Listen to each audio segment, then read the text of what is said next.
Okay, Buzzard Shields South. This is a three-part book, South being the first part, then America, then North. And it chronicles his time in the Army and doing survey work in the four-state area, Utah, Colorado, New Mexico, and Arizona. And then he comes back from when he's furloughed out and takes a residence on one of the Indian tribe reservations. Nobody's supposed to be there that is not assigned, and since he's still affiliated, I guess you'd say, he has not joined any attachment to any regiment or whatever, and he is continuing his I guess you'd call it quest toward recouping his childhood, which you can't do, but all of us who went in the service early have that desire, but it's not a possibility. You can't rekindle, you can't take back, you can't do anything, whatever. But at any rate, this is actually the ending of chapter 9 of the book. I started reading part at the front and read some other parts and whatever. But anyway, I've skipped a lot of what was done and whatever, and what he did. You can read the book. I guarantee you, it's good reading. Every one of my books is fiction. Every one of my books is more or less historically correct. Every one of my books, as best I know, are factual where it needs to be, but they're still fiction. And it's not science fiction or any bull like that. It's just fiction. It's a good story. It is probably on the lines of what Louis L'Amour wrote, and he's my favorite author. He wrote so simply and explained so well, got all the ideas over, didn't ever have a problem with understanding what he was saying and whatever. But at any rate, I got a proposition. Anyone who wants to buy my books, send me an email. You can see the email address right there on the bottom, ron7560444@yahoo.com, and tell me which book you want. And they are some of them are done in 2 parts, some of them are done in 3 parts, some of them done in 1 part. But basically they are I wouldn't say this has 120, can't read that, 125,652 words on 245 pages. Now, a normal ebook is somewhere around 80 to 90,000 words. So this has at least 35,000 words more than a normal ebook would have.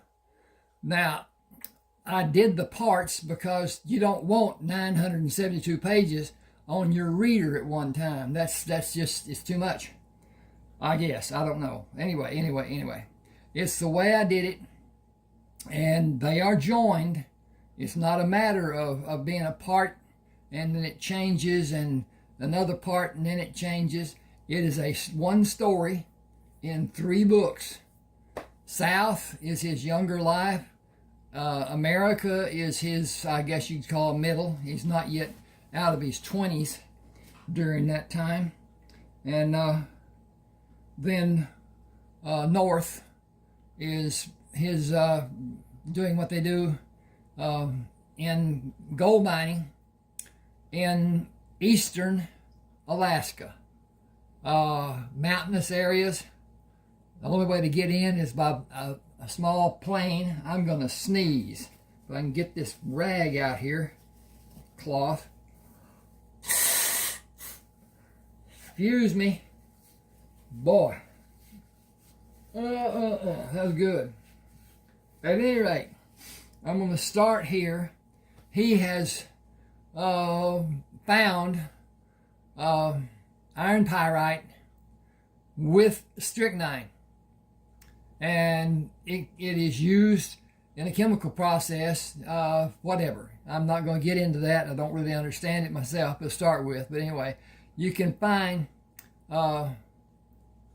am I talking about strychnine? Anyway, poison in with iron pyrite, fool's gold, and they come hand in hand to some degree, I guess. But at any rate, he has his commanding officer in Texas that has told him the government will buy minerals. One of it being the compositions of nuclear products. In other words, it's different ones. There are so many. I think there's about 7 ores that have radioactive properties, and different ones. Some of them I have described in the books, and it's a lot. The point is, I have 31 ebooks. 30 of them are on Smashwords. My latest one is called Coal. Okay.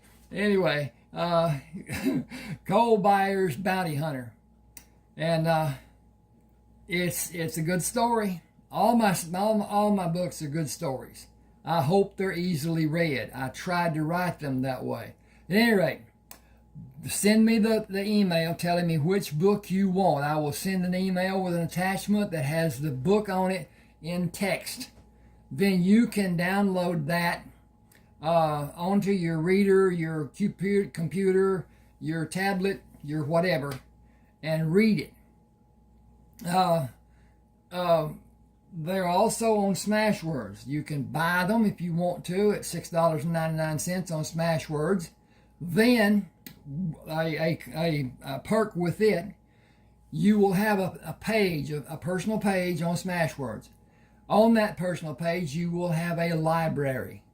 Every ebook you buy on Smashwords will go into that library.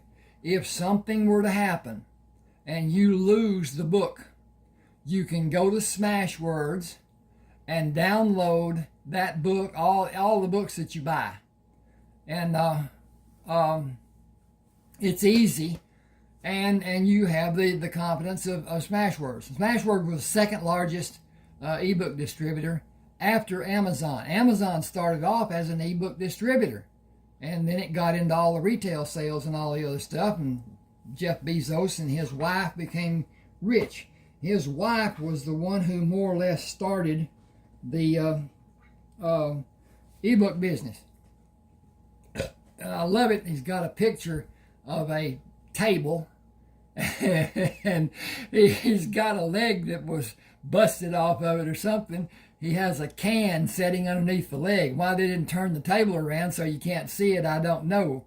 But anyway, he's got Amazon pictured up on the word Amazon up on his right side, and his working and whatever. But at any rate, I'm going to start here now and read this portion. It's going to be quite long. Anyway, do, if you will, when you're viewing it on YouTube, let the ads run. Go and get you a drink. Do what you're going to do, whatever.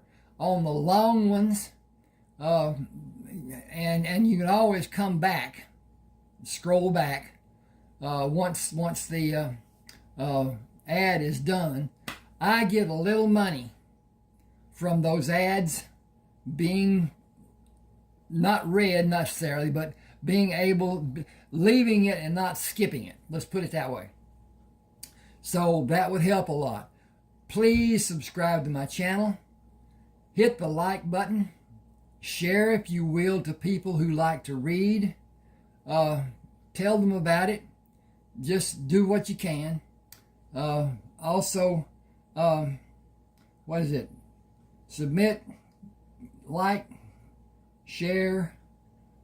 Oh, something else. Anyway, whatever. All right, I'm going to start off here.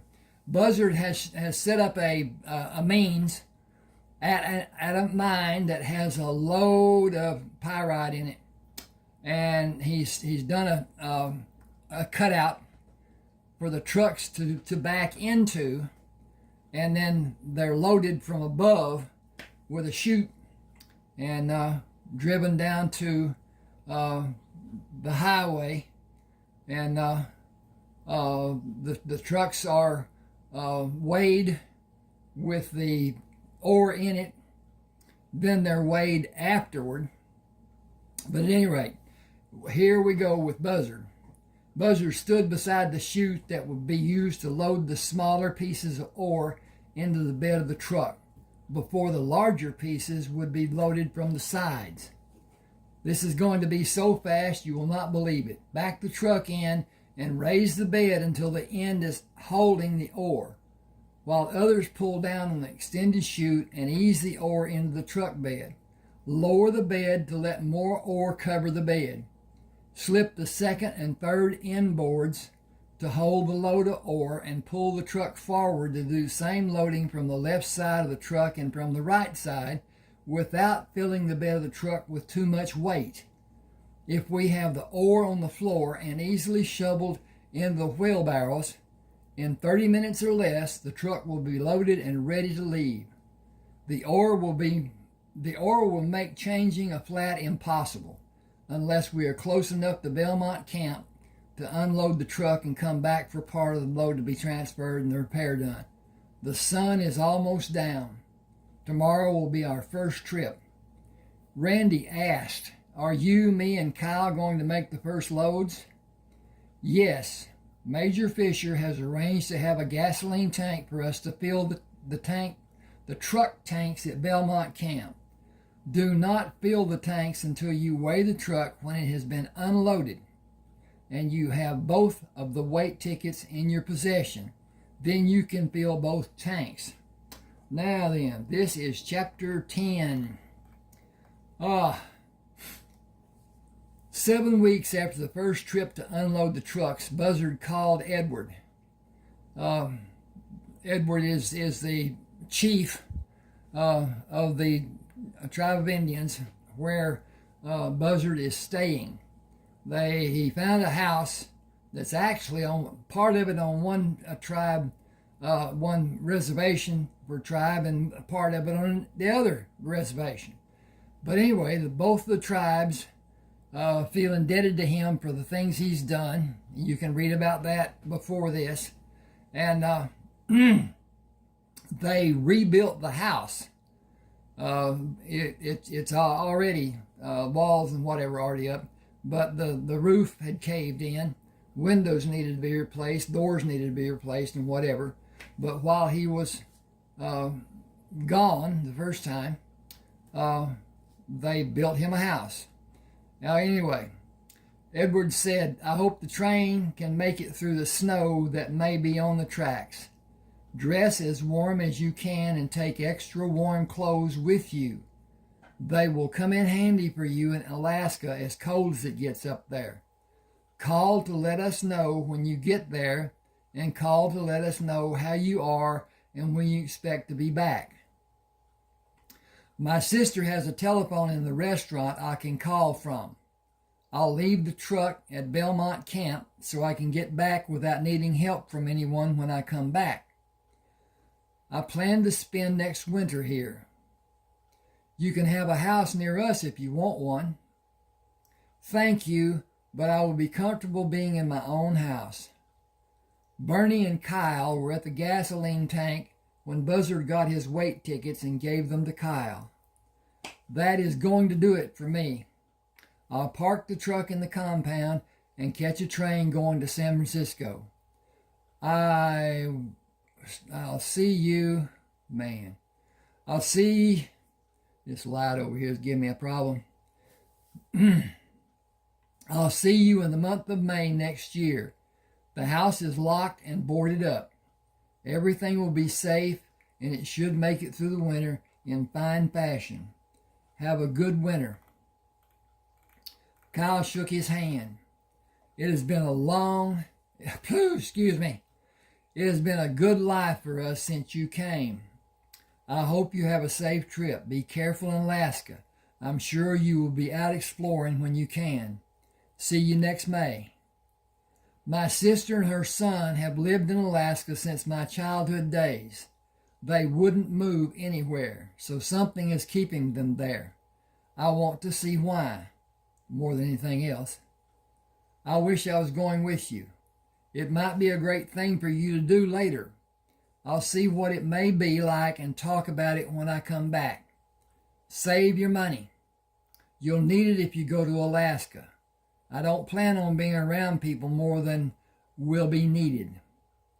Placing the check receipts on the luggage and marking the 2 boxes, Buzzard had the ticket agents.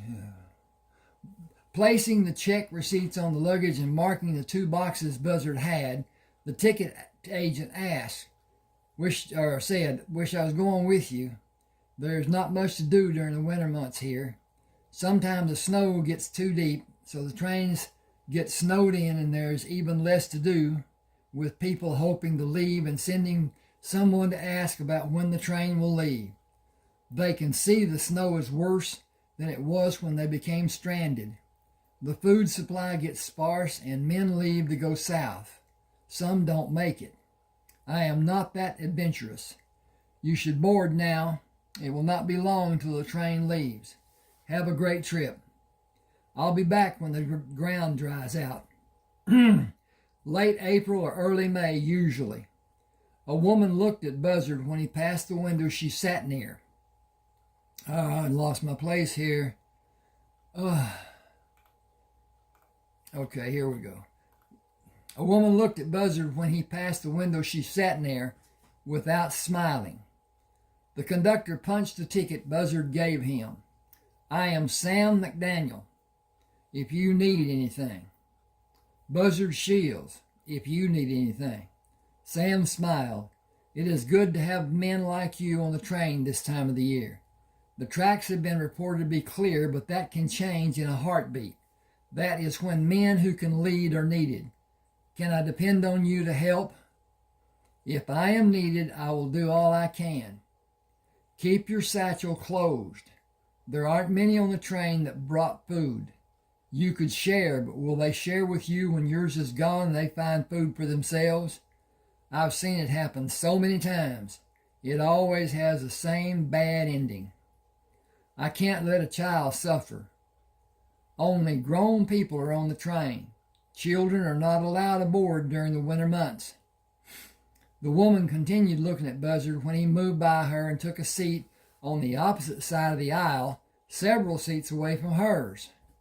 After the train left the station, she moved up the aisle and sat in the seat facing him. "Are you an Indian? I was told only Indians live near Flagstaff. I am eager to learn about Indian culture."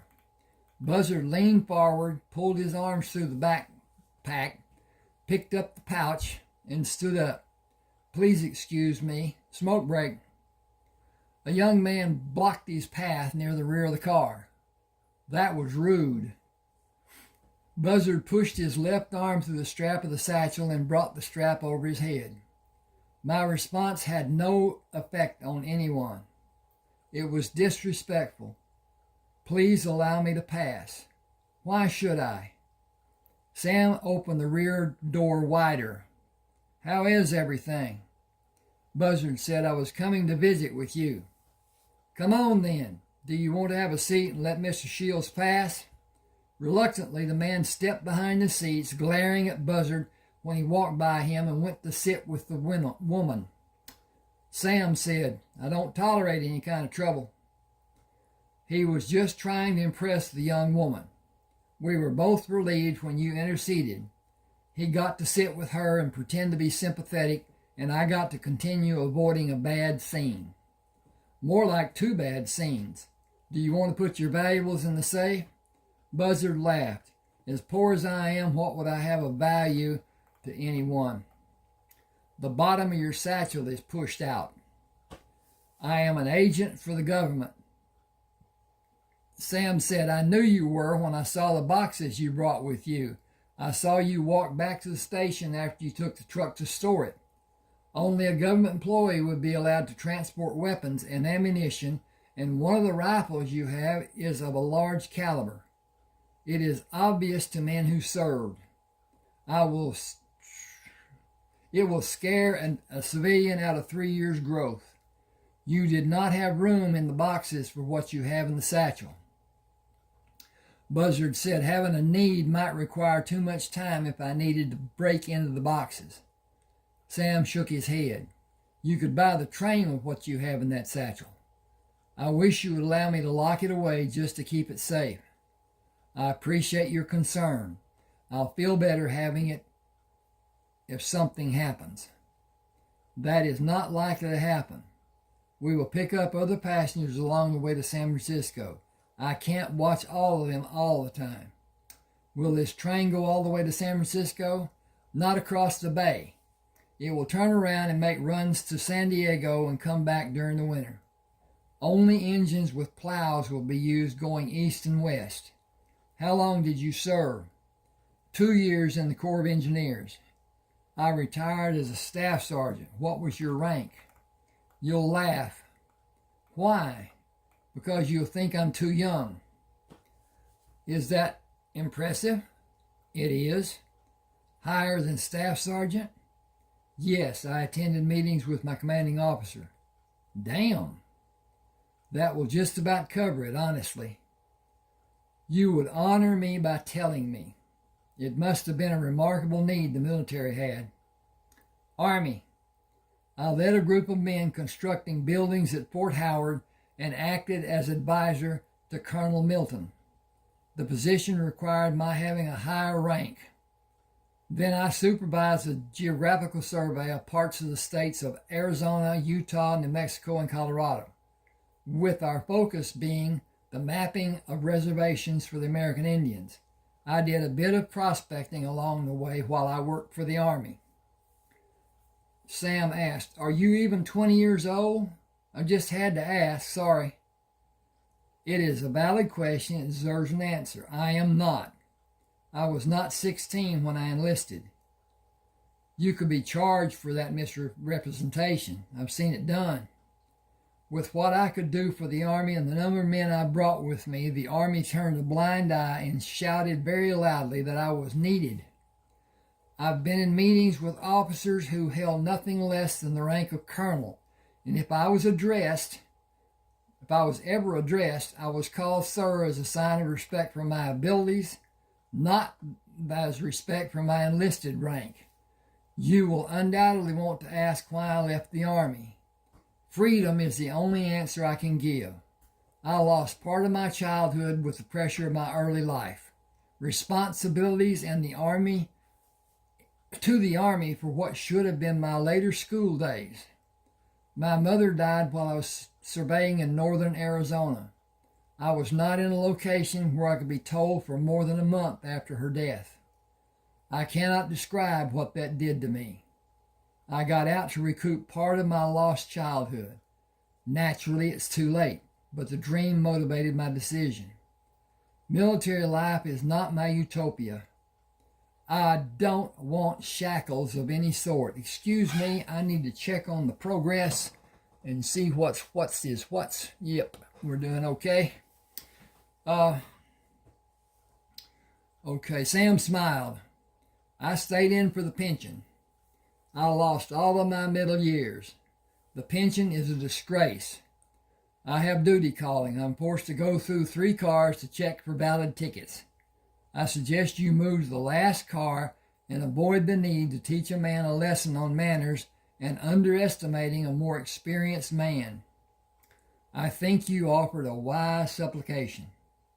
Sam says, I don't know what that means, but it sounded good. Can we talk later? You have duties. I have time, nothing but time and a few books. It is a long way to San Francisco. I have a lot of general last time, like you, but I have a bed in the caboose. It has a floor a man could sleep on. I use the term sleep quite loosely, with all the jarring of the ride we will endure. If I am needed, someone will come to arouse me. The crew sleeps on the other bunks, or I would offer one to you. The floor and safety are welcomed. I have an oilcloth. You can use a pillow and a blanket. Fold it and store it during the day. Some of the crew smoke, so it stinks from cigarette smoke, but it is better than sleeping on the seats or trying to sleep. Sit near the rear and keep your satchel against the wall. You didn't say how old you are. I celebrated my 18th birthday less than 2 months ago. You were 15 and directed a crew of men. 34 craftsmen and their apprentices enlisted in the Army with me. Most of them found a home for the rest of their lives. My father attempted to teach me everything he knew, and I tried to grasp every detail he was able to express. What I was not able to understand in the way he presented it, I researched in books I was able to read. I have insights and abilities with all that knowledge as he had me show him. I understood those principles he was teaching me. I not only had knowledge, but also working knowledge. The Army took advantage of my abilities and assigned me the task of teaching men in my crew the nuances of constructing buildings while we constructed assigned buildings which I designed or improved the designs. That's a really good run-on sentence. After a year, I was assigned to the responsibility of mapping a huge part of the southwest region of America in geographical and topographical surveys. I felt like I was imprisoned by the work I was assigned and the lifestyle the military requires. Sam said, fun is not a part of military life.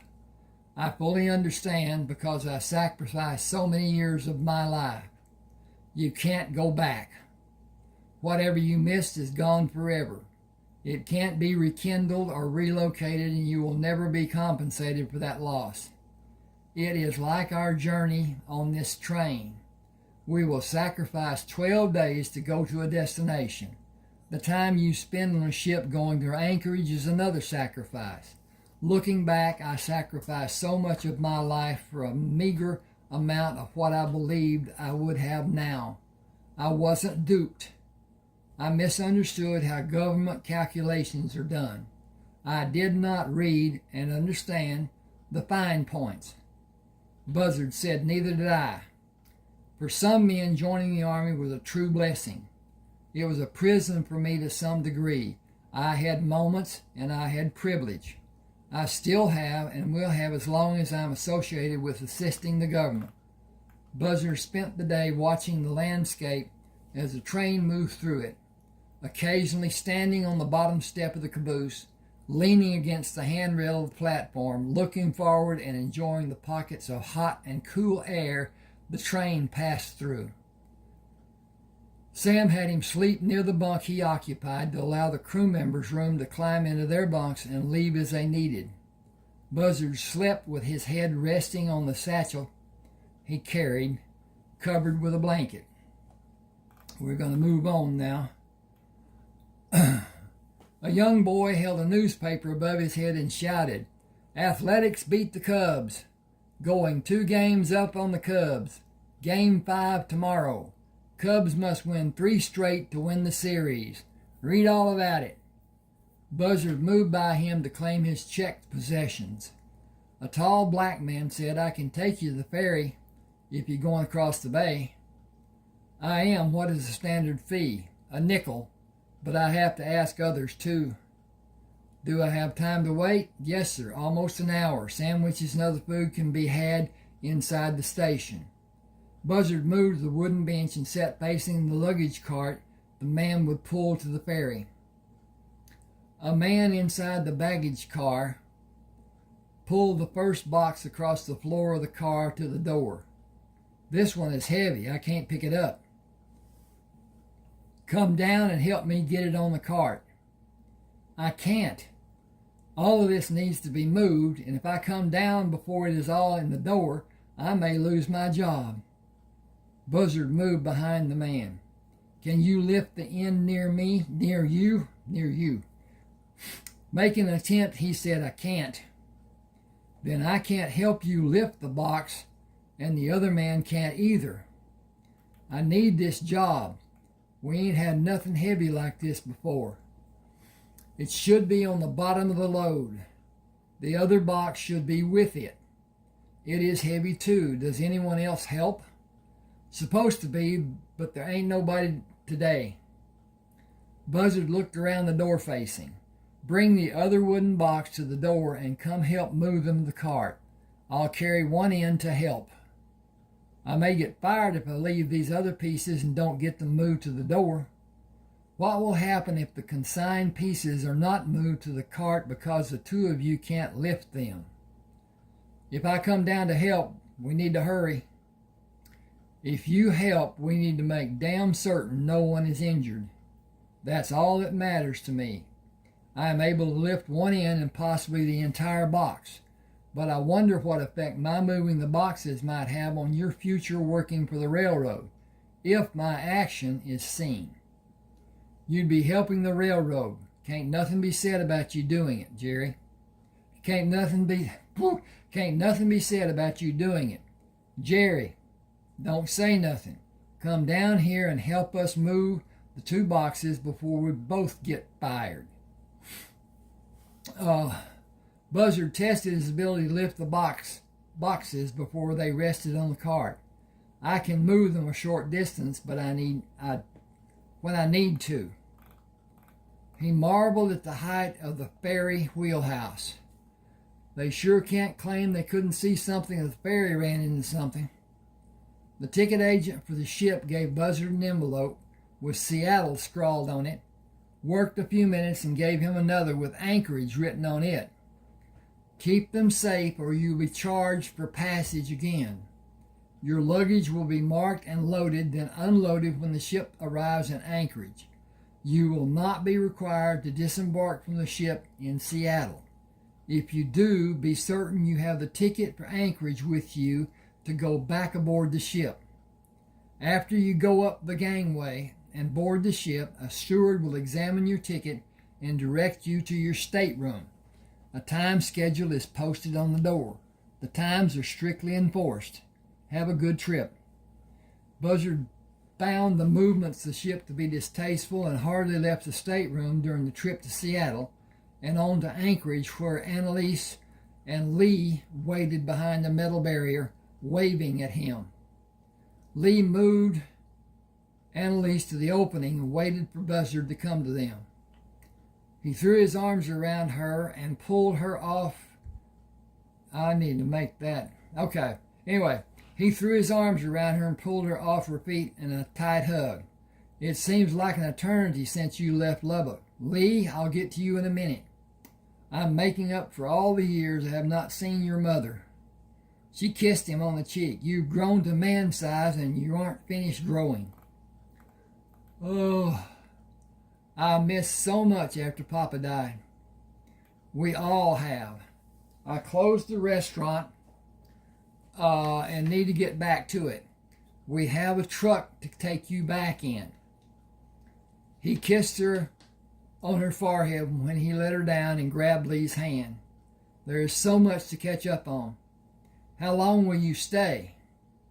Through the Arizona winter. I'm still working for the government. Lee asked, did you hear about the stock market failures? Only that people were jumping out of windows to commit suicide. That was the big news on the ship. I didn't pay much attention. I did not enjoy the time I spent on the ship, and I focused on keeping some degree of normalcy. Lee said the first time up in an airplane may have the same effect in a smaller way. Buzzard grinned. Then I won't enjoy flying either. I've got a flight tomorrow if you want to go with me.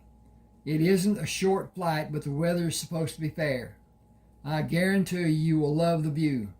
Maybe we can find a place for you to claim.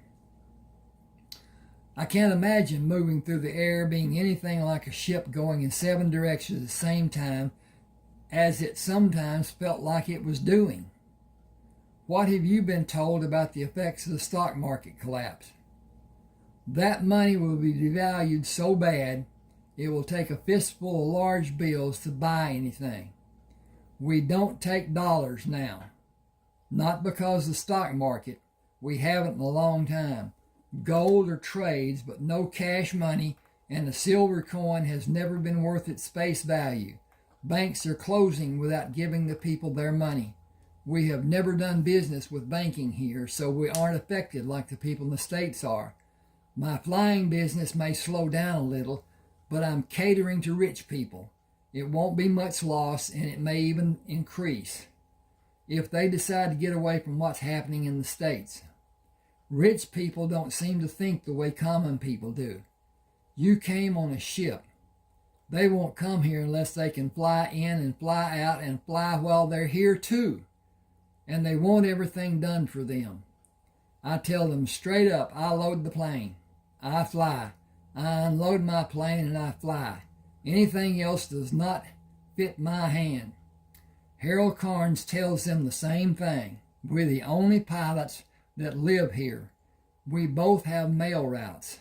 Not a single piece of mail has ever complained or asked for something to be done. When Lee ran to get the truck, Buzzard put his arm around Annalise. Are you going to be all right with all the financial uproar going on? This is a tight community. Everyone knows everyone. Everyone has their own means of managing their life. We watch out for each other and help when is needed, but nobody expects something for nothing. I can give a free meal when someone is having a hard time, and he will do anything he can to repay me. That mess in the States doesn't affect us much. I've got a room set up for you. Lee has room in his house, but he has lots of friends who play poker at his house. None of them smoke, but the evenings become mornings. A lot. Then Lee is dragging the whole day until the next poker game. He's 23 years old and still acts like a teenager. But he has already done good with the gold you sent us. The plane is going to be due for an overhaul next month. Everything? I'm afraid so. Will you help him? Help him, yes. Do it for him, no. It is his to do and his fault if it fails. I will not live with his death on my conscience. It will not be my fault. He has to be the one who examines and makes certain every piece going back in is not just strong, but without a weak point and destined to fail. Excuse me a second.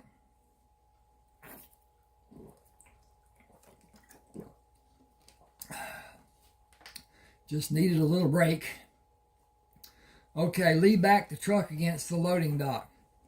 Which ones are yours? Buzzard pointed at the boxes and the bags.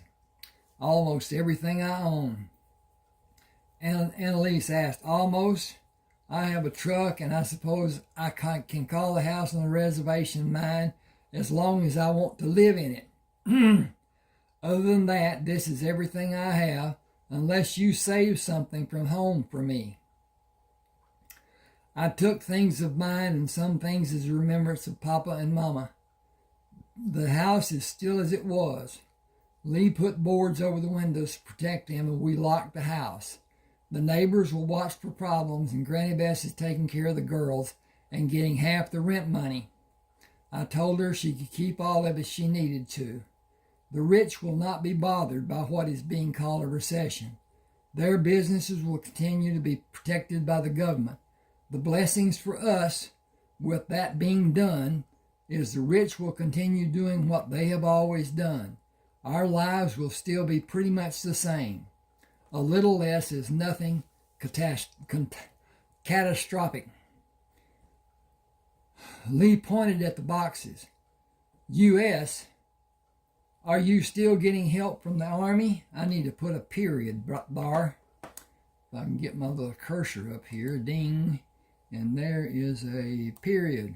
So it's U period S period. Are you still getting help from the Army? No one questions what is in the boxes when they see what is on the outside of the boxes. Sneaky, Unc. Yankee ingenuity, and I got concessions for enlisting. They will continue 4 more years. On paper, I am still in the Army. At the bank, I am only a consultant with consultant monthly payments. I will retain my rank if I reenlist any time in the next 4 years. Lee pushed the box further into the bed of the truck. I'll fly my mail route the day after tomorrow and take a couple east to a ski lodge for the weekend, then go back to pick them up next Thursday. I found a bunch of places we can do gold panning, and build sluice boxes with lumber I dropped off in those areas if you want to help me. 1 man can do the work, but 2 can do it a lot easier and a lot safer. I found gold in the stream beds and dug some out of the banks. Now is a good time to pan because the water level of the rivers and streams is as low as it'll ever be, and the gold is easy to dig and run through a sluice process. I have nothing pressing me to be done during the winter months. Whatever you want to do, I will. I'm guessing you have everything we need to be protected when we're out in the open. I've taken enough lumber to one spot to start building a cabin after we build the sluice boxes. We will take more lumber each time we fly that way. If just you and I are the only load, the plane can carry 8 or 9 long boards, 2x10s or 2x8s. It can only carry 4 or 5 2x12s, but the number grows with several trips. The cabin will be finished before winter is over. I've spent a lot of time panning for gold and found enough to pay you back for me and Mom and have a tidy sum stored away. Will you be able to land and take off in the heavy snow? I've mechanized the landing gear with a hydraulic to raise the wheels and allow the skids to slide over the snow. The only time the wheels are needed is here and at Valdez when the landing surface is dry. How will we deal with the snow? Snowshoes and shovels in some places.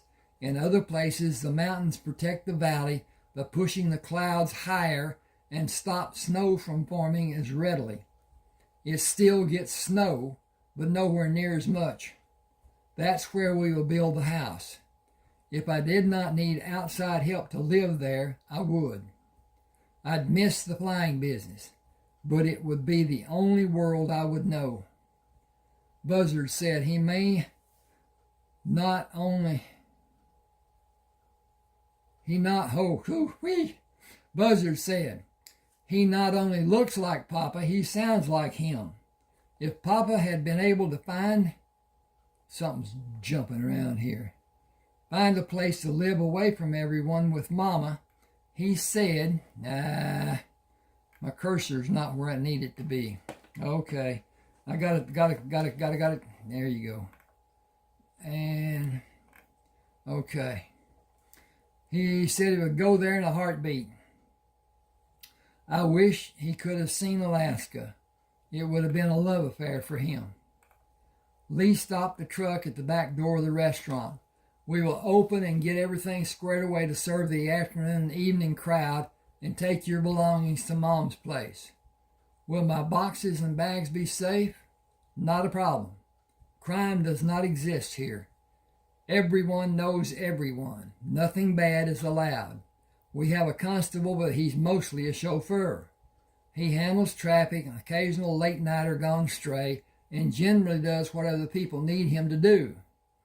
Buzzard helped set up the tables and followed Lee into the adjoining room. Dance floor. At certain times, some local talent will put on a show. The back room has a shuffleboard and 8 pool tables, all coin-operated. No one smokes inside the restaurant or game room, and no drinks are allowed in the game room, and no rowdiness allowed anywhere in the building. Buzzard said, you have a shuffleboard inside? Come see it. It isn't an outside shuffleboard. It's smaller and it's raised up with steel pucks you can push to score points. It requires a degree of talent to play and be able to play it with success because every time is different and every opponent is different. What do you win? The game. That seems like a waste of time. It is an obsession for some people. Okay. Does Anchorage have a public library? Next door to the schoolhouse. I need to drive out to the airstrip. We will go by the library on the way to check on the plane. I'd love to see it. You've never flown? I've never seen one take off or land. You're in for a treat. How's your heart? As strong as it needs to be. Just keep in mind that it can glide a long way if it has enough altitude and speed. I can find some place to land if we have an emergency. Have you ever had one? Not yet, but I try to always be prepared. The biggest danger is the takeoff and landing.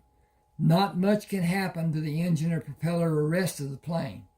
I inspect the control cables every week or every third trip. Maintenance has been done on it, and I'll check the cables and fluid levels. It needs an overhaul next month or sooner, just as a precaution. A bird hitting the prop can be scary. A big bird can be worse. If I was doing it, it'd be my plane.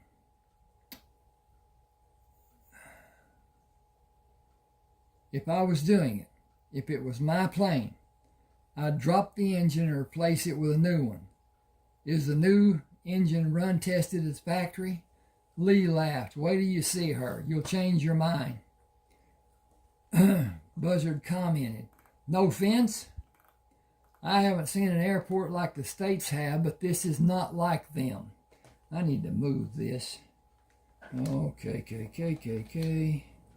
And that's over there, and that's over there, and that's smooth, and that's good, and maybe that won't be hitting me on the hand like it's been doing. Okay. That's my control. My pad on my computer died, so I had to get a mouse that I plug into the side and use it instead of using the pad. The pad didn't work very well when I got it, and came from Walmart, came from China, and once you taking it out and blah blah blah. Anyway, I got it. Anyway, okay, back. I haven't seen an airport like the States have, but this is not like them. Anchorage has a flight coming in and leaving on Tuesdays and Thursdays with transfers of passenger and cargo, including mail. I fly mail to Valdez Tuesday and come back Wednesday, then fly back Thursday and come back whenever I want, unless I have consignments. That rarely happens. Sometimes I have passengers coming back. That doesn't give me freedom. That doesn't give me free time to do as I usually do and fly northeast a long way from Valdez to look for gold. It is there to be freely taken. Just about everyone in Anchorage has a pouch of gold and we trade with it. Mom keeps a tab for most of the customers and they pay with gold. Nobody asks where they got it.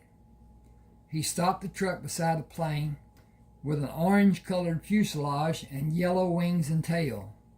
Buzzard sat and stared out the window of the truck. I told you you'd change your mind. It looks brand spanking new. I traded my first plane for it last April. It's built hell for stout. It certainly looks stout. How far can you fly before you have to come back to refuel? I don't really know. I fly to Valdez and fill up and fly on to my different spots and fly back to Valdez and refuel and come back here and fill up. I've never pushed it to see what the limit may be. Buzzard walked around the plane. I did not expect it to be this big. My first plane was a lot smaller, and it would not carry as much as I needed it to. It was all that was available until this one was released this year. I have to keep up with the best of the current planes to keep the mail contract. I don't need it with the gold I bring out, but it gives me security. No one knows where I go when I leave Valdez. and the only way anyone can get there where I go is with a plane that has a setup like this. I ordered the parts and did the work to make it operate in snow and on the dry runways, and saved a bucket full of money putting the hydraulic lifts on the wheels. Lee, this is amazing. Never in my wildest dream would I have envisioned a plane as magnificent as it is. This is the only word I can come up with to describe my feelings about your plane. Wow. Excuse me a minute. I'm going to drain this again.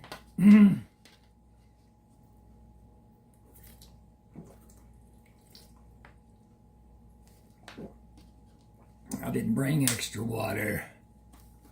So, let me get dry as a bone. I got to check on this up here. Then I'll know what I need to know. And yes. I think I got moved. I think I moved my book cover replication. Okay. Got to see where I am.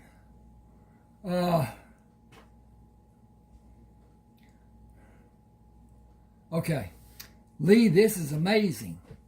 Never in my wildest dreams would I have envisioned a plane as magnificent as it is.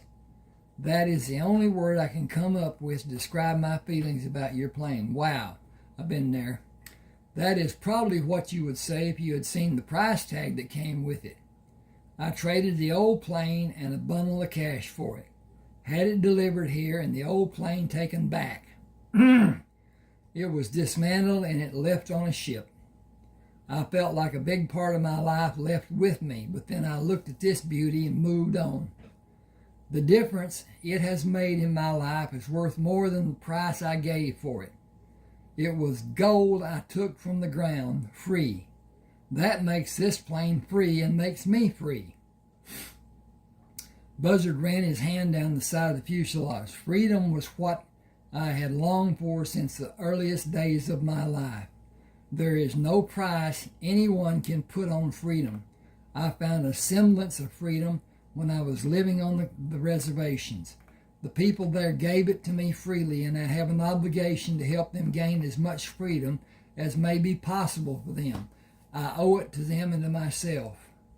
Will you sit in the cockpit and slowly move the foot pedals and the stick? How slowly? Gently and slowly. That is crucial. I can guide the plane if it loses power.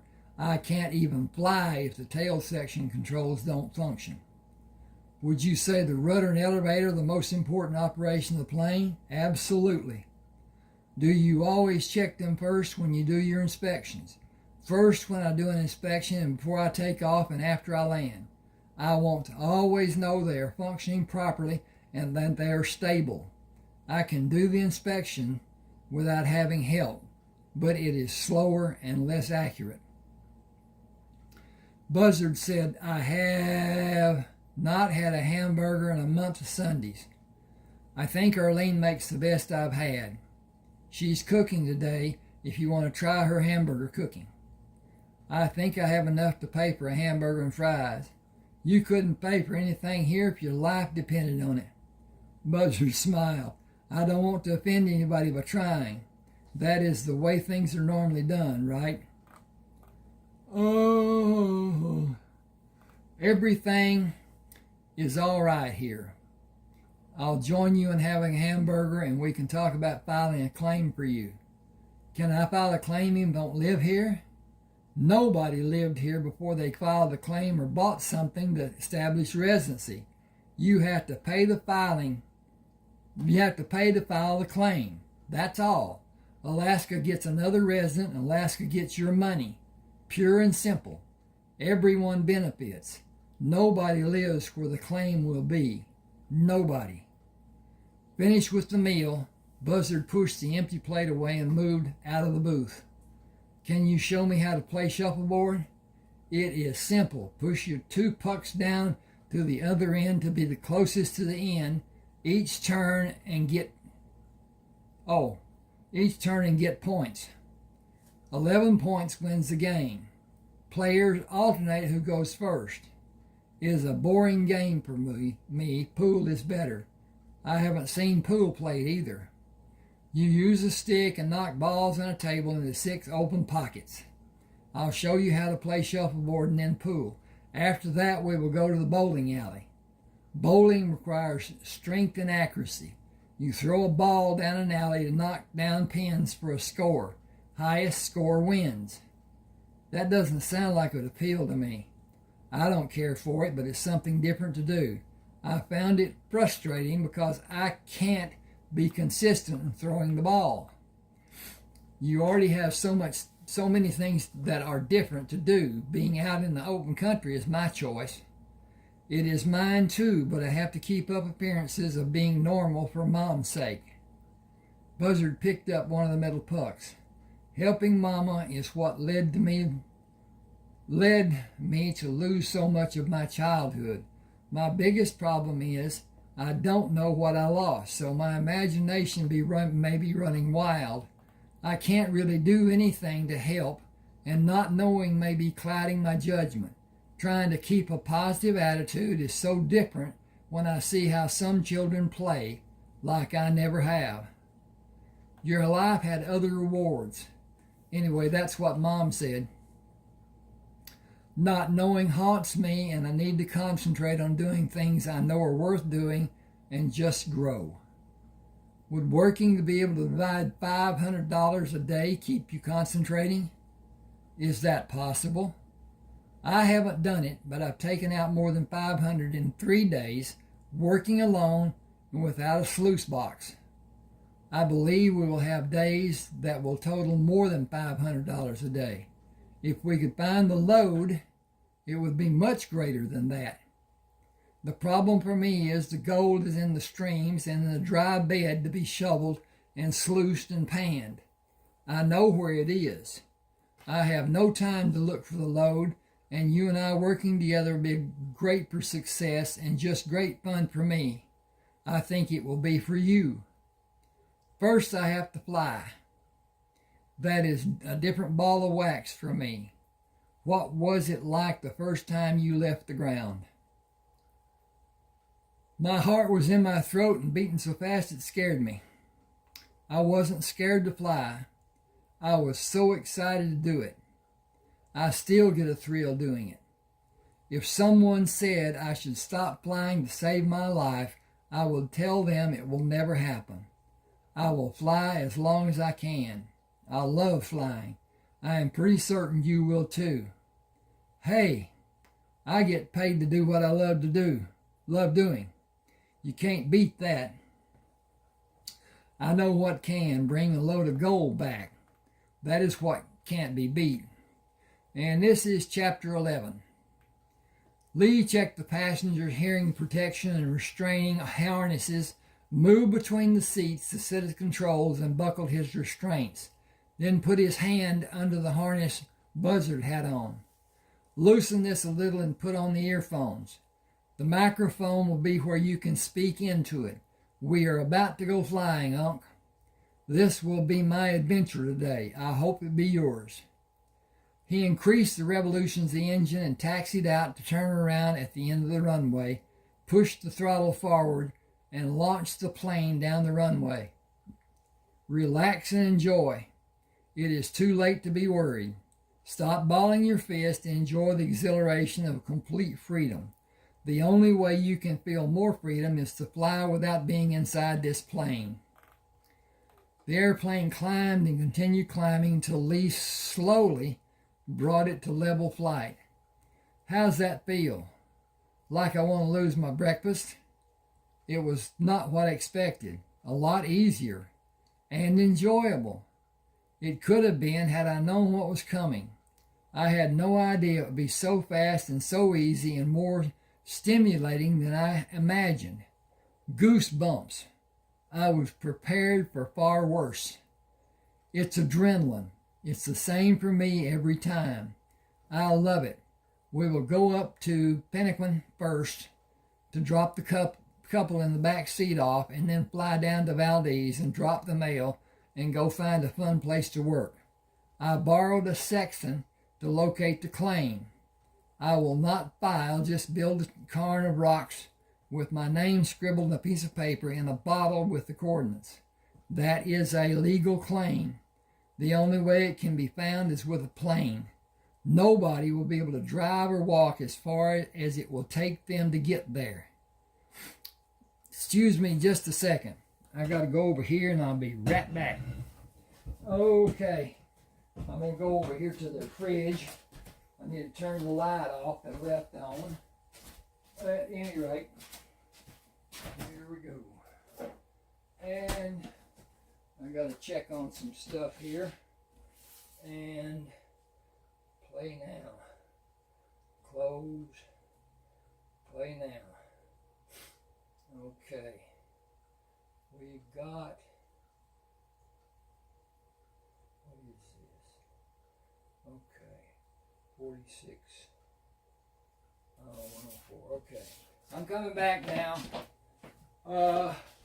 Better get a drink.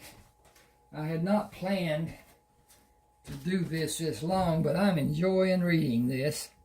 Hopefully you're enjoying hearing it. But at any rate, now, hang on a second.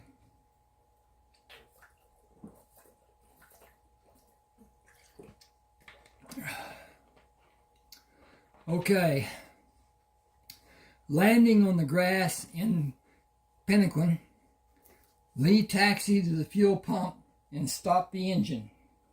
I got to put this over here and watch that fall. Okay. Everyone take off their restraints. Give me time to get outside and help you down. We will be here Monday afternoon to fly you back to Anchorage. The man gave Lee several bills. Thank you for such an enjoyable flight. Buzzard stepped down and walked around the tail of the plane until Lee motioned for him. The man pumping the fuel hung the hose on the pump and took the bill Lee gave him. This will give you a credit on the return flight. I'll list it on the board in case I'm not here. I'll be back Monday afternoon to take them back. I should be here, but I will still write it down the board for you. Lee followed Buzzard, climbing into the airplane. It's about 30 minutes to Valdez and another 45 minutes to the valley. We will come back to Valdez for the mail before we pick up the passengers here. That gives us the better part of 4 days. I have seriously enjoyed flying, but it's not something I want to do on my own. I'll leave it for you to enjoy. Hang on just a second. I need to adjust my chair.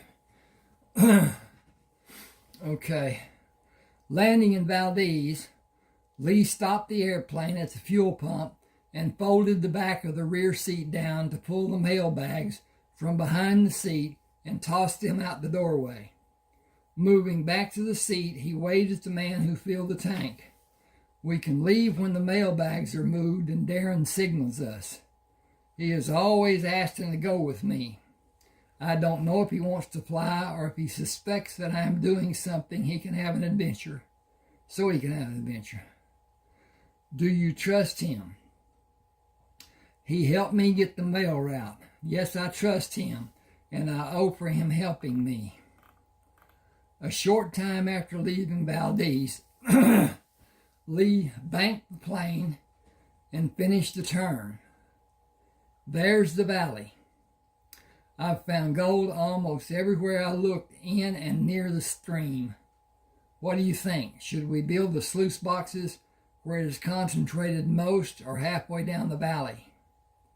Did you find heavy concentration of gold? Yes, closer to the upper end of the valley. Buzzard said, I want to try to locate the lode, but do it slowly by panning close to the place you found the concentration of gold. What did you find? Small or medium or large pieces. It was different sizes, but it was a lot in one place. I worked there 3 days straight and brought out a coffee can full of gold, close to 3 pounds. Buzzard held the bottom of the seat with his right hand during the landing. That is not something I want to do every day. Whew, I jumped there. The takeoff was pleasing and exhilarating. The landing was downright scary. That was an easy landing. We did not hit a single rock. Help me turn the plane. He pushed the rudder to the right and turned the plane to be able to take off toward the open end of the valley. What's first? Build a lean-to and gather firewood, then look at the spot where you found the concentration is what I suggest. If we get wet, we will need shelter and the fire. Okay, safety first. Always. While Buzzard finished putting the boards on the roof of the small lean-to, Lee brought firewood. This will keep a fire going through the night, and there's plenty close by to bring down when we need it. Buzzard pulled the backpack on, slung the rifle behind his right shoulder, picked up the shovel and large pan. I think the best place to start is where you found the concentration of gold. You know the area best. Will you favor doing that? Is that a good place to start? Unc, you are planning to try to find the main lode today. Oh, pooh, I mispronouncing that. Unc, are you planning to try to find the main lode today? I think we need to see how much gold is in that location and how much can be found going up the stream until we aren't able to find more. The lode should be up the side of the hill above that spot, and no, that is not my prime objective. I am in discovery mode. I am not above taking all the gold we can carry out with us when we leave. We don't need to find the lode to do that. The concentrated area will give us the best chance to do it unless we can find the main lode easily. I don't anticipate that happening. We need more mining gear than we have. We should find the best means to extract the gold, whether it is in the water or out of the water. In the water will be constant. It may be anywhere if it is not in the water. The lode requires another means to extract the gold. We need to adapt to the different situations. Lee walked up the bank, sunk his shovel in the ground. The easiest way is standing in the stream and move the pan to dislodge the lighter soil and find the bottom of the pan and the debris that remains. Gold is heavier. It will fall and not wash out if you practice washing it to capture it in the pan. The pan is dry. Stand near the edge of the water with your bare foot in the pan. Put your foot in the rubber boot to test it for leaks.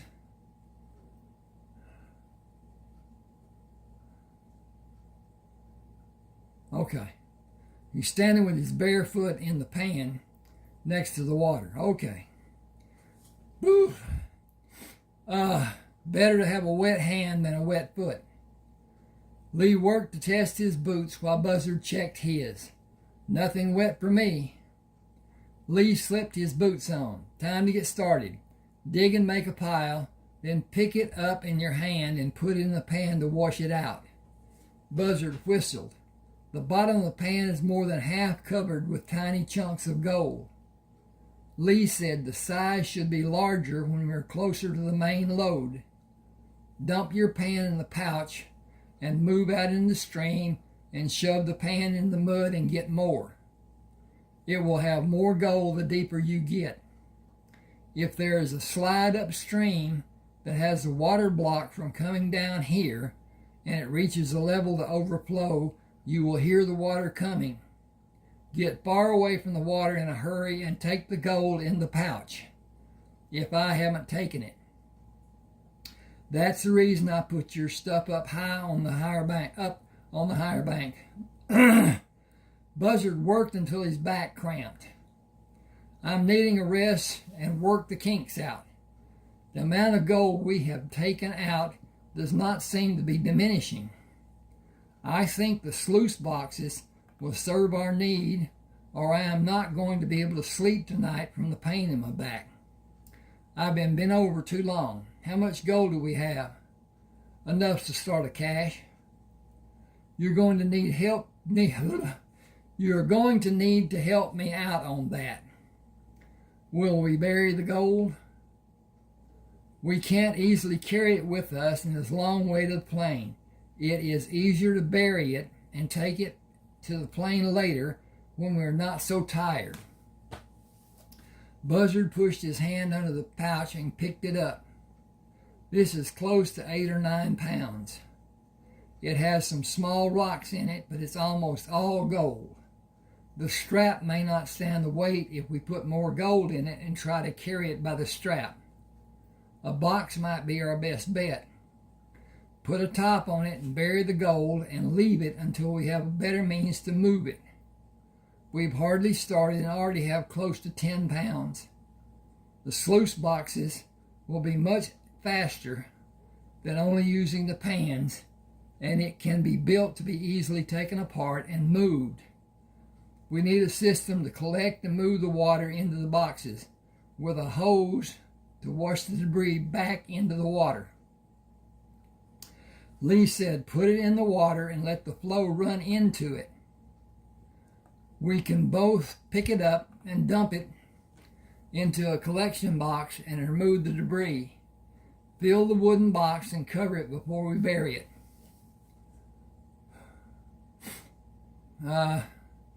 That should be, hang with me just a minute. Cover it with a lid.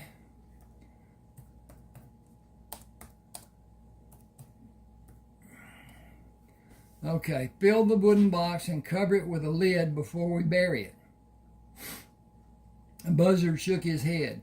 Wood will soak up water and become heavy.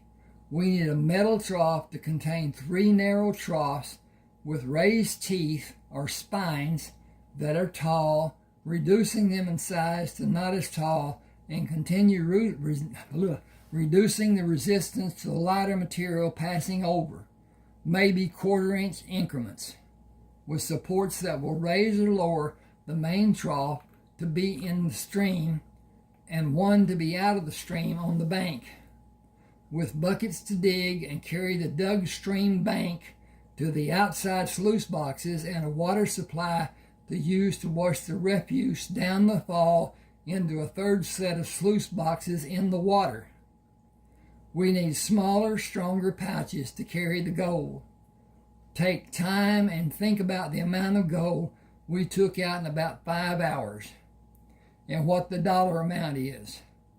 If the pouch only weighs 7 pounds, and I believe it weighs more, that 7-pound total is more than $2,000, and every ounce over that weight is another $20.67 at current market value. How much gold can be taken out of this region if we have proper equipment and manpower to operate the equipment? Hellfire, we can double it tomorrow and the next day and have another $1,000 amount by us working Monday morning. That will total more than 45 pounds of gold, and the value is more than $14,000. Where will we store that amount of gold safely? Lee grinned.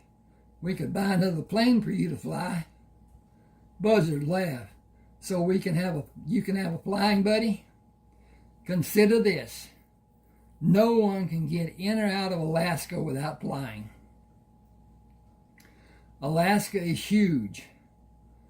There is no one around here for hundreds of miles. The chance of someone finding this place is incomprehensible. Bring in a load of 2x4s every time we come, and I'll build a framework for a good-sized house. Then bring in 1-inch flatboards and we can finish the house and cut shakes for the roof from these trees. Bring 4 men in and put them to work. You can't give me a figure how much gold can be taken out of here in a week with them working every day and all of us working on the weekends. The plane will not fly with that much weight. You would be forced to fly me in and take the gold out and come back to work and fly out with more gold Monday.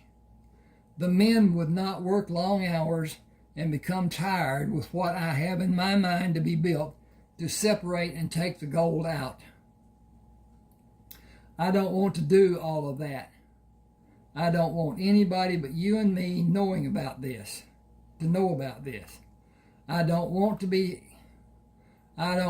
to be known by someone seeing us having more gold than what men normally have. A single person knowing about the gold here could start another gold rush and have thousands of outside men trying to get here, like happened 40 years ago.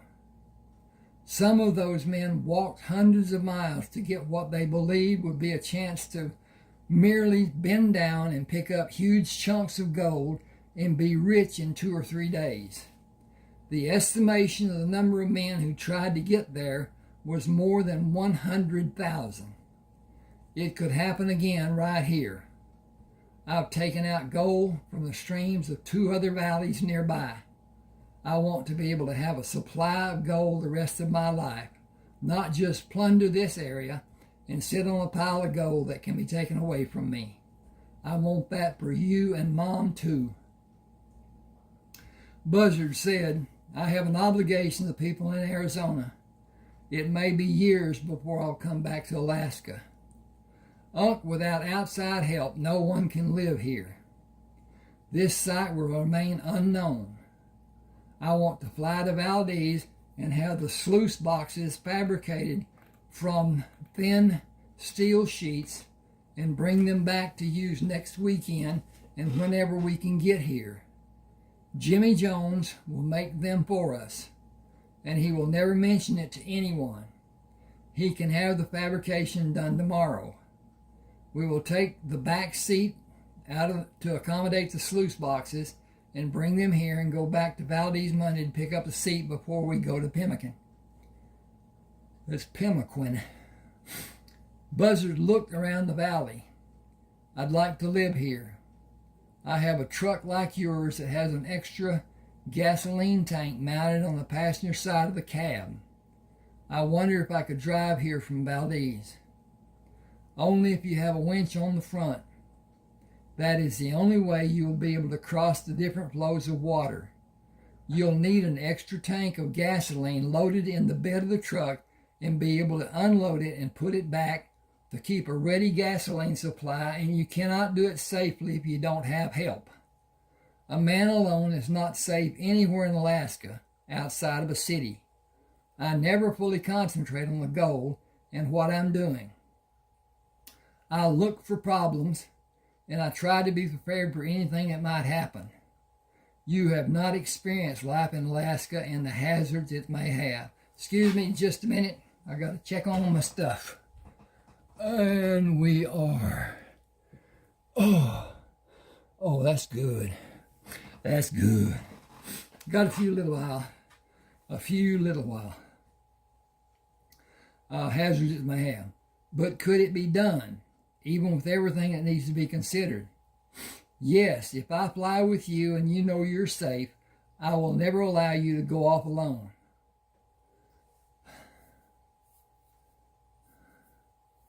How will you follow me and not burn up the fuel in the plane? Flying ahead of you and stop the engine to wait for you to catch up with me and do it again. I suggest that you find a place to build a cabin and fly boards in to make a frame and haul exterior boards on the truck. We can talk about that while we fly back to Valdez to get the sluice boxes. We should probably hurry if we're going to catch Jimmy before he closes. Buzzard drew plans for the sluice boxes and the water funneling mechanism on the way back to Valdez. Lee used the public telephone to call Jim's fabrication. Jimmy, Lee, my uncle and I are at the airport. We have a need for a welding project. Wait for me. It'll only be a few minutes for me to get there. Jimmy came to the airport and drove them to his shop, parked and unlocked the office door. You have something you want built, right? Buzzard showed him the drawings and watched Jimmy's facial expressions change to pure glee. Come with me. He pulled a tarp off what looked like a stack of metal. Is this something like what you want? Buzzard examined it and moved to the next pieces. Is this telepathy? It is what I want to have on my claim northeast of here. How do you suggest I get it there? Lee put his hand on his shoulder. Fly it there, but don't try to work alone. There's too much that can go wrong. How long have you had this? Many moons. I'll let you have it for a bargain. You take me to drop the next set off at my claim and help me get started for halves. That is a complicated proposal. You know what will happen should it become public knowledge that you found precious metals. I know. It will not be known if no one tells. I sure won't, and I know either of you won't. We have too much to lose. Unc? Buzzard turned to Jimmy to face him. Is that all you want? That's all. Mine the gold until it's all out. That's all. Buzzard said, show us. Lee said, what? Buzzard said, look at his face. JJ has found his source, I believe. Jimmy opened a drawing, took out a leather pouch, and poured out the contents on the desk. Yep, mother lode, I'm in. Lee said, just hold up there a minute. You get what you want. What about what we want? Am I right, Unc? Buzzard grinned and turned back to Jimmy. You won't be able to run your shop. I have a man who can knock out the little bit of work we do. I know where a small fortune in gold is. I don't need a welding shop when we are finished getting it out. What do you want in return? The same as you, only we haven't located the source yet. We took out 7 or 8 pounds in about 5 hours from a stream in the dry bank. We worked until our backs were hurting doing panning. Every pan showed color. Will you do it for thirds? Lee grabbed Jimmy's hand and pumped it vigorously. Deal with you helping. You get a percentage when you're not helping. We don't need anything more than what you have except the funneling and the hose for the water. That is a great idea. I plan to use a bucket. Your idea would be so much easier. I can have it finished in about an hour, if one of you will help me. Lee said, lead the way. Jimmy pulled small sheets of metal off a rack and placed them on the cutting frame. What are the dimensions, and shouldn't the outer shell have hinges to collapse it to a flat shape? Lee said both to hide it and for the ease of moving. Hinged is a great idea. Locate the stake pockets so they are up when it is folded. Up and out of the way when it's folded. Okay. Buzzard asked, do you have a 2-man tent? Better than tent. I cut boards and built a lean-to. It's rough, but it will stop the wind and keep the rain out. That's wrong. That should be Jimmy asked. Okay. Oh, no. Okay. No, that's Jimmy. Buzzard asked, do you have a 2-man tent? Jimmy said, better than a tent. I cut boards and built a lean-to. It's rough, but it will stop the wind and keep the rain out. Lee came to Buzzard while Jimmy finished welding. We have to find his dig. I don't think it will be as difficult as you may have imagined. Here is a description of landmarks the pilot followed to take Jimmy there. It is less than 15 miles northeast of where we were today. Lee said, I wonder. What? Excuse me. We'll see when we get the plane loaded. Finding the lean-to will tell us if I'm right. Do you think you have a claim to his discovery? It is close by it if it isn't. I hope it isn't. That will mean even more gold for all of us and greater possibilities for more discoveries. Jimmy brought the smaller squared piece. I welded this 3-inch nipple as an outlet. I have a 3-inch reducer that goes down to a 3/4 of an inch for a hose connection. I thought about putting a shutoff valve on it, but that isn't needed. Several hoses with screw thread connections may be needed. I'll get them later. Buzzard said, do you have a faucet? I think we'll need it to slow the flow of water going into the sluice boxes. I'll get it. Can you find a location for the description how the plane traveled? Buzzard said, I think we can, but finding the exact spot won't be easy. Searching for your lean-to could take a long time. You'll find it easy. The pilot had me place 5 mirrors facing the sky. You'll see them shining. If one of you will put on a pair of gloves, we can take the pieces out to the truck. The big one will be cool by the time we get to the plane. Where can I go? When can I go with you?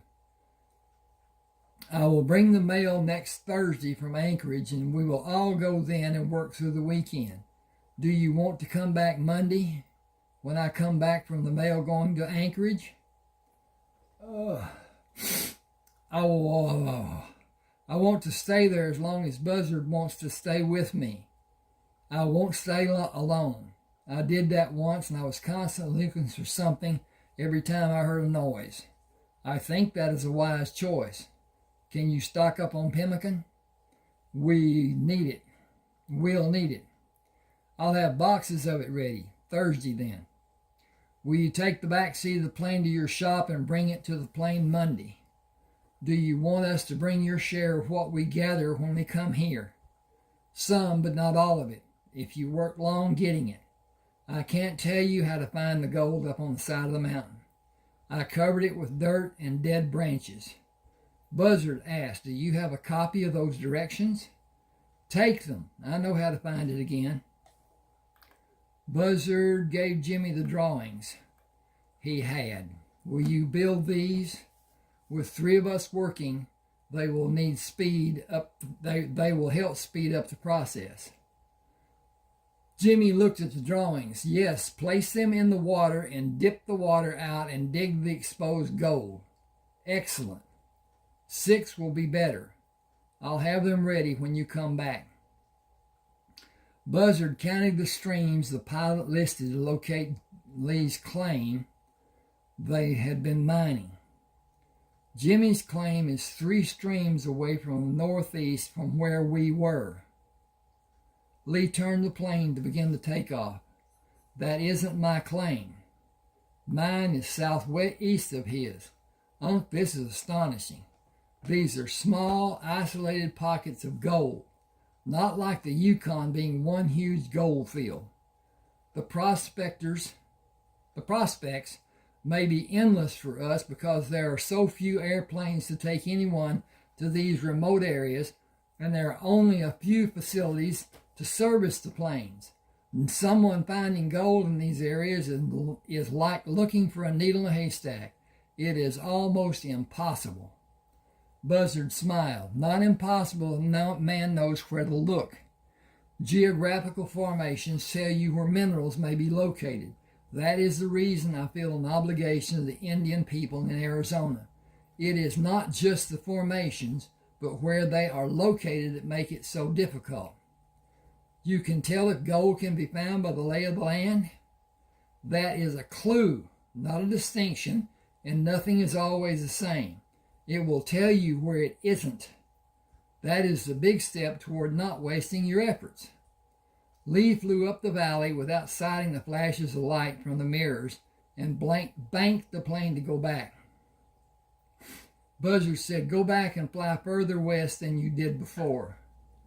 When Lee banked the plane to fly back down the valley, Buzzard looked over the engine cowling. There, see the sunlight reflections? I don't. I'll go on down the valley and turn around and land. First go down and come back flying low to see if we can see the lean-to and possibly more mirror flashes. The mirrors may have been disturbed and not be reflecting light. Lee looked down the valley. This valley is narrow. I need to locate the site and land. The plane is going to be at least a 1/16 of a mile away from the site. That means we will be forced to carry the sluice boxes and water collector that far in 2 trips, and all we need after that is as many trips as it takes us to get it there. Buzzard said, think of it in terms of expended energy. We'll expend far less than attempting to physically pull the plane back that far. Lee said, aren't you a ray of sunshine this gloomy day? I'll set the plane down as close as I can. Hold on, we're going down. I wish you would be more cheerful and positive and just say we're about to have a beautiful landing. Every landing you walk away from is beautiful. Hang with me a second. I got to check. I think I'm close to ending. And not really. Okay. Buzzard unstrapped the safety harnesses and stepped over the sluice boxes to leave the airplane. Hand me the little stuff, then we can unload the biggest piece of the water collector. I think we can tie ropes to the stake pockets and drag it, and whatever we can tie on it, close to where we have to carry everything across the stream. The lean-to is on a big shoal in a bend of the stream. The water spreads out after the bend where the lean-to is. It should be shallow enough to easily carry the sluice boxes and water collector to the other side. Unc, you were always looking at the bright side. You keep me looking up. Buzzard asked, can you see the load? Where? Look up the slope at the deadwood standing up straight. Deadwood sags or falls. It never stands straight. You're right. That stands out like a sign saying, come and get me. But I wouldn't have noticed like you did. We shouldn't disturb it. Don't you want to see if he actually found the source of the gold he found in the stream? It is his. This equipment is his. The gold we're taking out of this area is his. I think we should let him have his pride in opening the find and saying he discovered it all over again. We will soon know how much gold is here. We should move the equipment and have it set up and get busy. Then we'll know. Lee said, I want to see color before I go to sleep.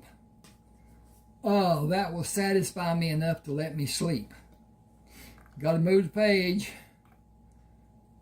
It is waiting on us, not the other way around. Lee gave Buzzard the small end of the water collector. I was impressed with Jimmy's construction. It is close to what you had in your mind. Is it close to what you had in mind to build? Excuse me a second.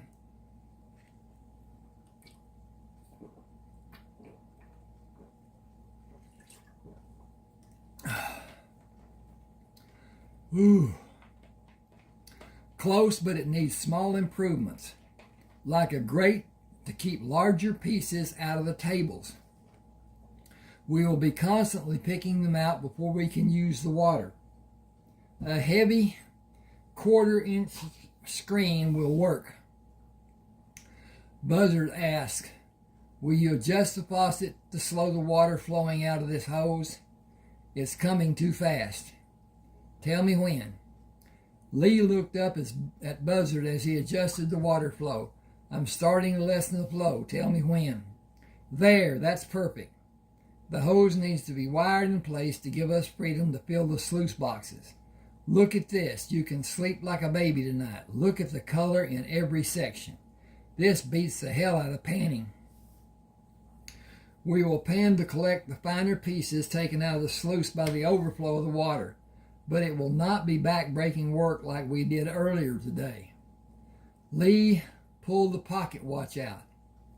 It is after 10 o'clock. We don't need a fire to stay warm, just for safety against prowling animals.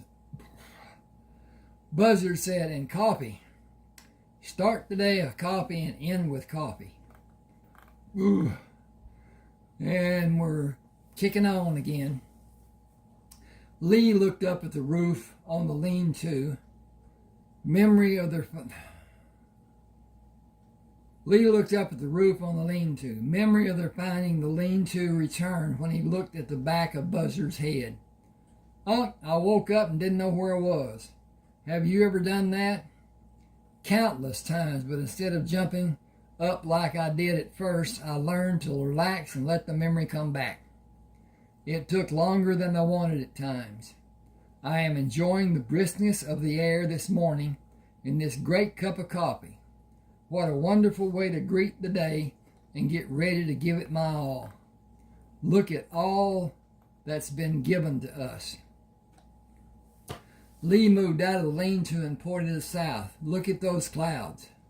That storm will be here in less than an hour. We need to get everything back away from the water and get ready to stay as dry as possible. The fire won't last long in that downpour. You can catch up on your reading. All day, hard to tell, but the lightning is the problem, thus being this close to water if it strikes here. The mountains around us will give us a degree of safety, but the storm is moving up the valley. The benefit of its coming out of the south is that warm air will be coming with it. If it rains for a long time, the water level will rise. Would it be wise for us to dig the ground away from the edge of the water to bring the gold deposits out for us to sluice later? That would leave soft spots when the water fills it. That could be an accident waiting to happen if the water level stays up and we can't see the holes.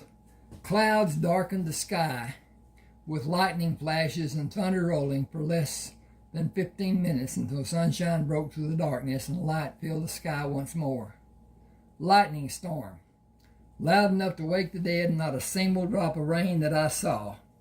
We can have your favorite morning ritual with hot coffee and then get busy. That is the part that is wrong for me. I know what is here.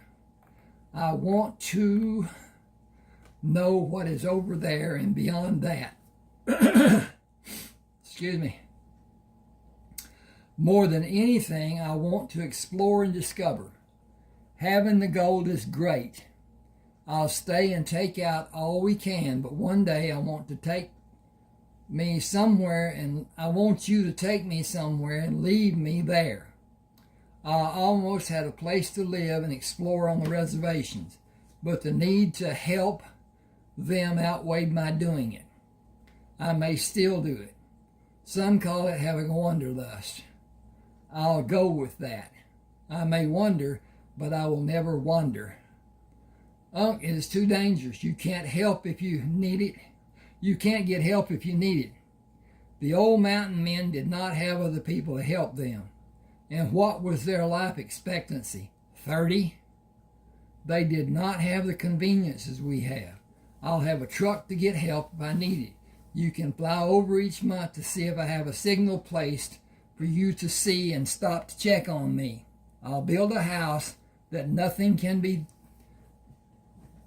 a threat to me, and search to my heart's content. A new adventure every day. Lee asked, smiling. Until then, compromise with you. Make it like perspire. More like perspire. Hang on just a second. I need to get this. I got a hitch in and I get along over here. I have a psychiatric nerve problem. And it flares from time to time, but then I'm old. So what can you say? Ain't dead. Life is what life is. And if you live long enough, everybody you know will die. It's what it is. And as far as my immediate family, they're gone. I had some cousins younger than me that may or may not still be alive. I don't know. Some of them are out in California. Some of them are around, but we haven't talked in years. I'm not one to take a lot of guff off of people. And when somebody starts in on me, it doesn't take me long to get done with them. And that's been a problem for them. It is not a problem for me. I could have been a mountain man. I could have lived by myself. I could have done the things that Buzzard wants to do and been happy. I do not get aggravated, upset about being alone. I don't think being put in solitary would bother me one iota. As long as I can imagine and do what I do. My books, they're every one imagination. And the greats sit down to flesh out a story and outline and do all kinds of stuff. And I sit down with an idea and I write. And it's inspirational, I guess, because after I've done it and read what I have written, like I'm doing now, this is like I'm reading somebody else's tale. It is not something. I could never do this again. I could never write this story again. I could write something similar to it, but I doubt that it would be as interesting as this is. And to look at all the things that are going on in these people's lives and what they're doing and everything, it's just phenomenal. And I love it. But at any rate, okay. Buzzard said, get the small shovel and I'll hold the end up so you can clean it out. We haven't been working an hour and already took out a lot. Lee finished scooping the gold out and hefted the pouch. I'd guess close to 2 pounds and combine this with what is still in the other 2 sluice boxes. Wash the other 2 down and see what we have. Catch what comes from the last box in a pan so we don't lose much. I think I can clean out the sluice boxes while you wash the pan out and bring the gold out to put in the pouch. Can we fly over the area after we've worked long enough to have a good supply for Jimmy? Wanderlust? I think that should be wanderlust. Strong curiosity. It will begin to snow in a few weeks, and the snow will cover what I want to see. What exactly are you looking for? A place where the mountains protect the eastern valley and warm air comes up from the south. I don't believe we can find a place that isn't covered by some snow during the dead of winter. I can build a cabin and put up enough canned goods and food stuff to make it through most of the winter months. I will need to have a good water supply. We can do that. Jimmy and you working here will give you 2 plenty of time to do the mining and us to do the exploring. We'll find what you want if it exists. Buzzard finished washing the sluice boxes down and scooped the gold into the pouch. Then took the pan from Lee and dumped the gold into the pouch. How much is gold selling for now? $20.67 an ounce. A pound of gold will bring us $330.72. I would guess we have about $700 worth in the pouch. Buzzard turned to look at Lee. We will take out more dollars in gold today than most men working for someone make in a year. From what I can see, we will, and you and Jimmy will every day we work here and the other sites too. We can go look for your Shangri-La when we fill and empty the sluice boxes again. I'll use the pan to bring the mud off the bottom in the stream and fill the sluice boxes while you wash the gold out. Lee stood back to allow Buzzard room to dump the pan. That's enough. Dump the last pan. Okay, hang on a second. I gotta... Well, if I can get my cursor. There it is, and there it is.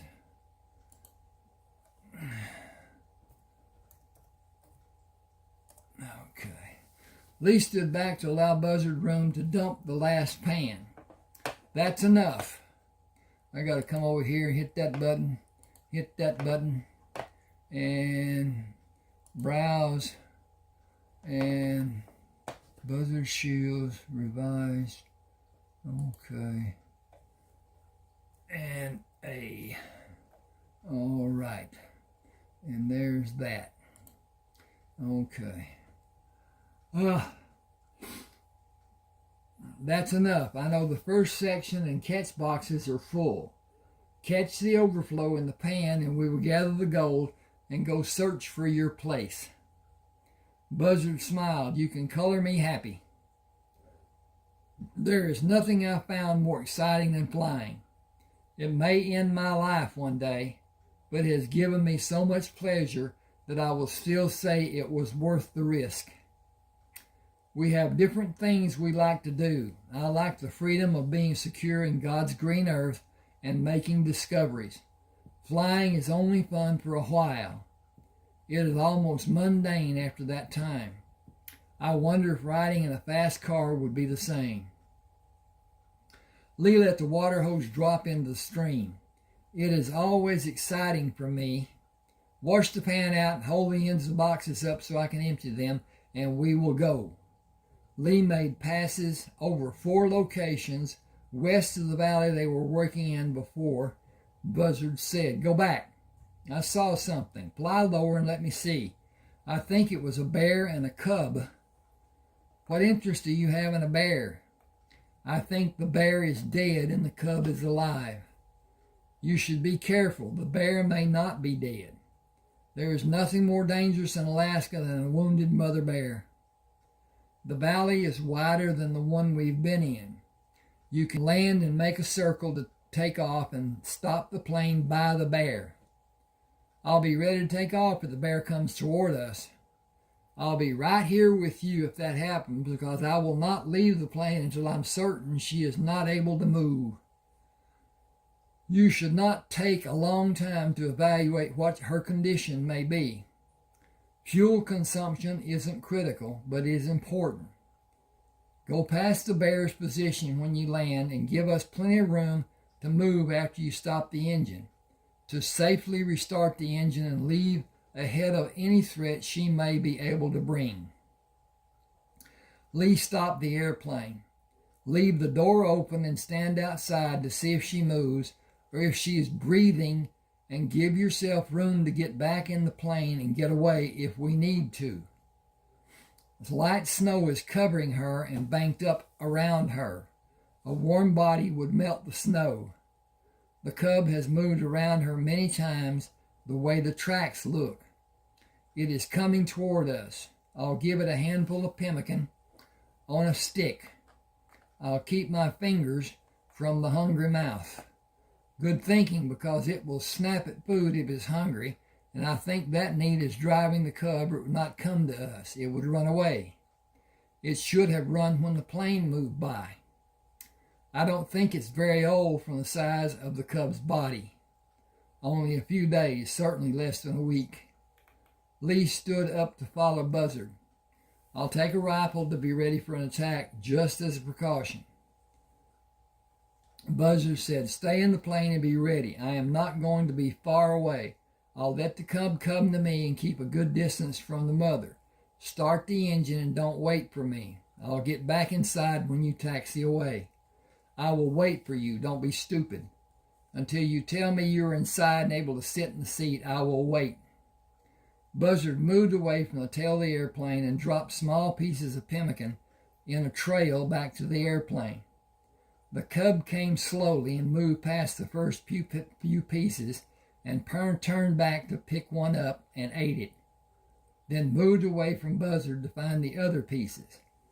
Buzzard stopped dropping the pieces and waited for the cub to come toward him. "Not too much.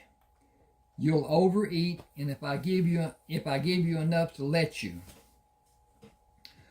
Just eat those few pieces I dropped, and we'll wait for a bit before you get more. You're only a tiny baby. You shouldn't have much of this." When he moved away, the cub followed and whimpered. "It's all right. We aren't going to leave you." He slowly moved to the door of the airplane.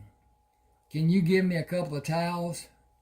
Buzzard wrapped the towel around the cub and climbed inside the plane. When he pulled the safety harness to secure it, Lee moved the plane to line up for the takeoff. What have you got planned? I couldn't leave it there to die. Okay, now I don't know where my stuff, there it is, okay.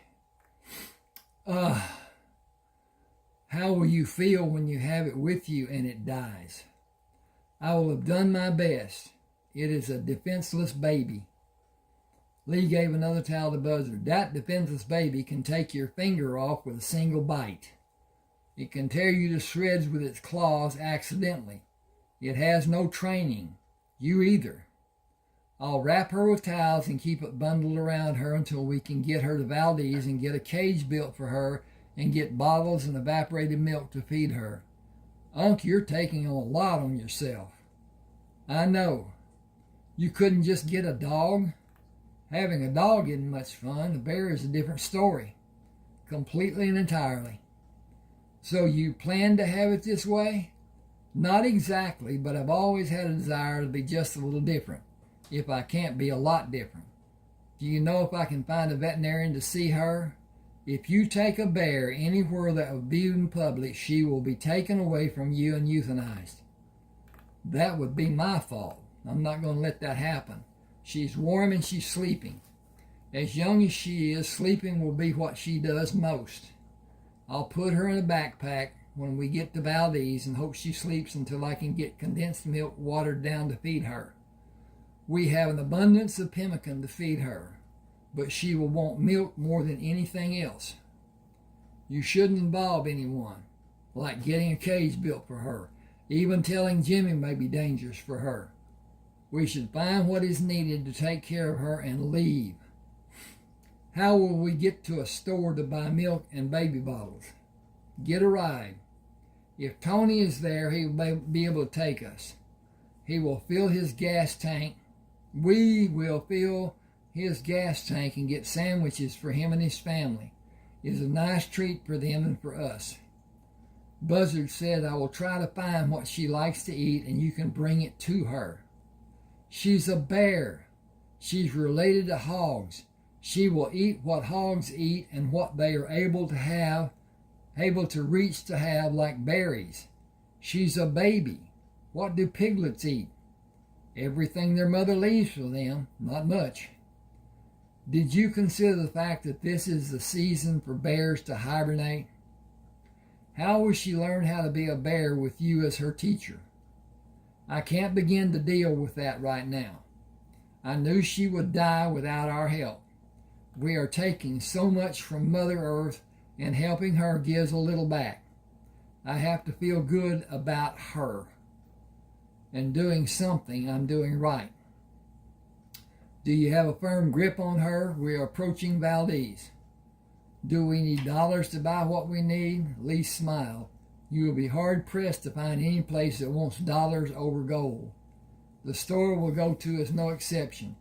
Bill Percy is a good friend. He'll set us up with everything we need and try to sell us more, but he'll laugh while he does it. Tony Bateman waved the plane around to fuel. You haven't been here when I've been working lately. Can you take a break and run us over to Percy's place? Sure. Who do you have with you? My uncle. Hey, Unc, come meet Tony. Tony hung the nozzle on the tank. Unc, you look younger than Lee. Buzzard laughed and shook Tony's hand. He is 7 years older than me.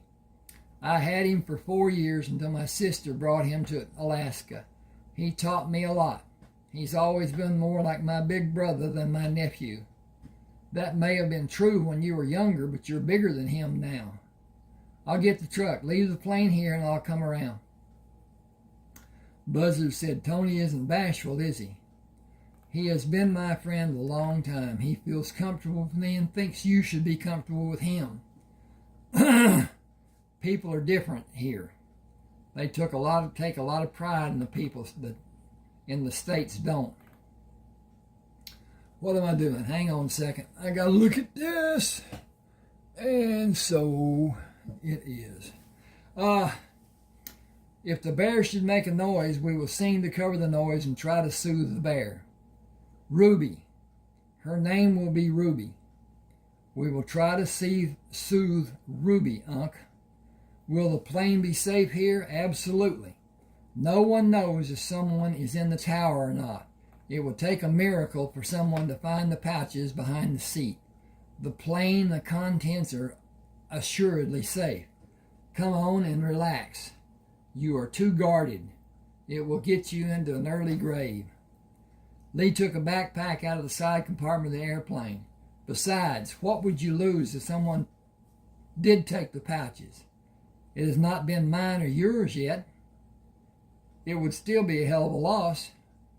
Tony stopped the truck before he approached the airplane. Hop in. We won't be gone long. I told Bledsoe I'd take a break. Tony ordered sandwiches while Bill Percy placed the items in Lee's list on the backpacks. What's in the backpack? You seem to be guarding it. Whatever you have is safe here. Lee put his finger over his pursed lips. Come into the back. He closed the door behind Bill and Buzzard. Show Bill. There won't be a problem? Bill asked from me. Hell no. What would cause a problem? He leaned over to see Ruby when Buzzard opened the backpack. Her mother died. We just found her. She needs milk. Yep, that could have been a problem somewhere else, not here. Stay here and I'll get a bottle for her. You need to keep her quiet. Lee said, we already decided to sing if she gets loud. God, I hope she sleeps. I'll be right back. Bill gave Lee a towel wrapped around a baby bottle. Similac, powdered milk formula. Just measure it and put it in a bottle. Add warm water and shake. Ready in seconds. Healthy and nutritious, and neither of you will need to sing. Lee, come help me get your list finished. Unc, you can stay here and feed the little beast. She will grow so fast you will be amazed. You do know she is a grizzly, don't you? Largest bear in North America. The male brown bear is bigger. I read that in the Encyclopedia Britannica. That can get me a free beer when I'm out drinking. Or a fight. Okay, I'm almost quite right here. Ruby is a part of this story. Through this middle section into the second, which is titled North. Being that Alaska is north. At any rate, hope you enjoyed. Please subscribe to my channel. Hit the like button. Don't take any effort. Now look, the subscription, when you do it, is totally on YouTube. Has nothing to do with your computer or bogging it down or making it anything less than it already is. It's all on YouTube. So when you have that, you have a YouTube page. You have subscriptions on that page. There's nothing affecting your computer. A lot of people are afraid it will bog the speed of their computer. And it won't. It doesn't. It will not. At any rate, hope you enjoyed this part. I'm going to do excerpts from all my books like this. This was from page 130. Wow. Okay. 5 more pages would be 30. So that's 25 pages that I just read. So, that's one thing. Hope you enjoyed. Maybe it will be a nightcap sometime or whatever. At any rate, thanks for doing it. This is an it's not titled. There's no title to it yet. I've got to do something with it. But at any rate, that's what we'll do. Thanks for being with me. Hope you enjoy. Okay.